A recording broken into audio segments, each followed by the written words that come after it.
the result of BJP in 3 states is the indication of semi-final of 2024. जब BJP स्टेटों में हारती है तो ये कहते हैं कि ये सिर्फ स्टेट के इलेक्शन है। मरकजी इलेक्शन ना, आपको सुनना तो सुनिए, नहीं सुनना तो मैं चला जाता हूं। Carry on, please. जब रियासती इलेक्शनों में बीजेपी को हार का सामना करना पड़ता है तो उस वक्त ये कहते हैं कि ये मरकजी इलेक्शन नहीं है, ये सिर्फ रियासत के इलेक्शन है, इनका कोई असर सेंटर के इलेक्शन पे नहीं पड़ेगा। लेकिन जब वो जीतते हैं तो अचानक कहते हैं कि ये मोदी साहब की कामयाबी है, ये सेंट्रल गवर्नमेंट की कामयाबी है। क्या ये सेमीफाइनल है या नहीं है, इसका अंदाज़ा आप 5 साल पहले से कर सकते हैं। 5 साल पहले कांग्रेस ने छत्तीसगढ़ में भी जीता, राजस्थान में भी जीता, मध्य प्रदेश में भी जीता, लेकिन जब पार्लियामेंट इलेक्शन हुए तो तीनों में कांग्रेस ने हार का सामना किया।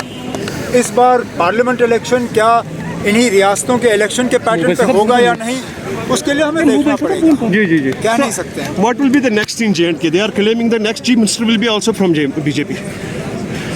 चीफ मिनिस्टर तब बनता है जब इलेक्शन होते हैं, बिना इलेक्शन किए कोई चीफ मिनिस्टर नहीं बनता।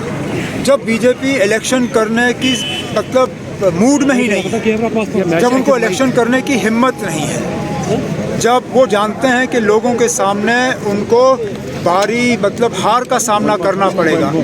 अरे आप असेंबली छोड़िए, पंचायत के इलेक्शन करने के लिए ये लोग तैयार नहीं है। 5 जनवरी को आपकी पंचायतें ख़त्म होंगी, आपके म्यूनसिपैलिटीज़ एक एक करके ख़त्म हो गए, म्यूनसिपैलिटी इलेक्शन हो नहीं रहे, असेंबली का ये कहाँ से दावा कर रहे हैं।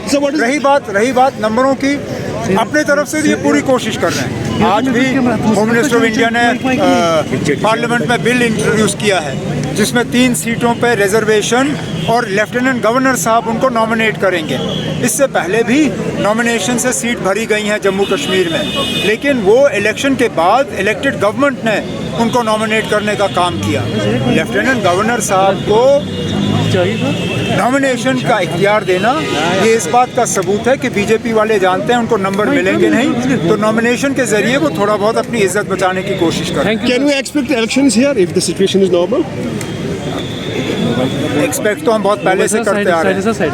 आप एक्सपेक्ट करिए, हम भी एक्सपेक्ट करेंगे, लेकिन हमारे एक्सपेक्ट करने या ना करने से कोई फर्क नहीं पड़ता। बीजेपी वाले जो हैं वो लोगों का सामना करने के लिए तैयार नहीं। One is last. Is it true that where BJP wins, the Congress says they are going to Supreme Court? Because they are not satisfied about this result. Who is not satisfied? Congress. Elections are like that. You win some, you lose some. You can't only be satisfied with elections that you win. You must also be ready to accept defeat. Now, if the Congress has lost, unfortunately, in Chhattisgarh, in Madhya Pradesh, in Rajasthan, instead of going to the Supreme Court, they need to analyze the reasons, because some people saw the writing on the wall earlier. I will share with you, I have a member parliament BJP friend who 2 months ago told me that BJP is winning in Chhattisgarh. मैं उस वक्त हंसा, मैं सोचा ना अब ये क्या बात कर रहे हैं, क्योंकि छत्तीसगढ़ बीजेपी को देने के लिए कोई तैयार नहीं था। लेकिन 2 महीने पहले मेरे एक सांसद बीजेपी के दोस्त हैं, उन्होंने कहा कि छत्तीसगढ़ में वो जीतने वाले हैं। तो अगर उनको पता था तो कांग्रेस को क्यों नहीं। Thank you. अब सुप्रीम कोर्ट छोड़िए, पार्लियामेंट के इलेक्शन की तैयारी करिए। Thank you very much.